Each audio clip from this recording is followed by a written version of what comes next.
ఆంధ్రప్రదేశ్ రాష్ట్రంలో ఉపాధి హామీ పనులు చేసే కూలీలకు కేంద్రం శుభవార్త చెప్పింది. ఏపీలో మే 15వ తేదీ నుండి ఆగస్టు 15వ తేదీ వరకు చెల్లించవలసిన వేతన బకాయిల సొమ్మును కేంద్రం విడుదల చేసింది.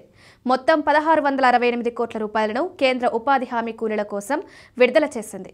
ఈ వేతన బకాయిలను కూలీల బ్యాంకు ఖాతాల్లో జమ చేయనున్నారు. ఏపీలోని ఉపాధి హామీ కూలీల కుటుంబాలకు కేంద్రంతో పాటు ఏపీ ప్రభుత్వం ఆర్థిక భరోసాని ఇవ్వనుంది. త్వరలో మరో 137 కోట్ల రూపాయలను విడుదల చేయనున్నట్లు అధికారులు చెబుతున్నారు. దీంతో ఉపాధి హామీ కూలీల వేతన బకాయిలు తీరనున్నాయి. కార్మికుల ఖాతాల్లో డబ్బులు జమ కానున్నాయి.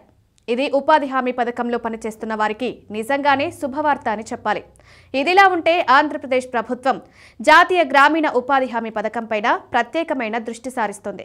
గ్రామీణ అభివృద్ధి శాఖ ఆధ్వర్యంలో నడుస్తున్న నరేగా పథకంలో ప్రస్తుతం రాష్ట్ర వ్యాప్తంగా ఉన్న ఖాళీలను ప్రభుత్వం భర్తీ చేయనుంది.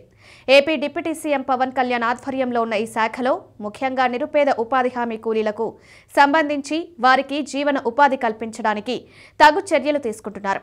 ఇటీవల ఈ శాఖలో పదోన్నతులు కూడా కల్పించనున్నట్టు ప్రకటించారు. ఎంతో కాలంగా ఈ శాఖలో పదోన్నతుల కోసం ఎదురుచూస్తున్న వారు ప్రభుత్వ నిర్ణయంతో సంతోషం వ్యక్తం చేస్తున్నారు.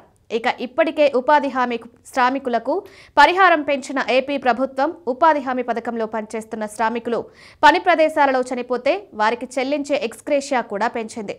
అంతకుముందు ఉపాధి హామీ శ్రామికులు చనిపోతే 50,000 రూపాయలు ఇచ్చేవారు. ప్రస్తుతం ఆ ఎక్స్గ్రేషియాని 2 లక్షల రూపాయలకు పెంచింది. పని ప్రదేశాలలో గాయపడి శాశ్వత వైకల్యం పొందితే ఇచ్చే పరిహారాన్ని 1,00,000 రూపాయలకు పెంచారు. గాయపడి శాశ్వతంగా మంచం పడితే వారికి 2 లక్షల రూపాయల పరిహారం అందిస్తారు.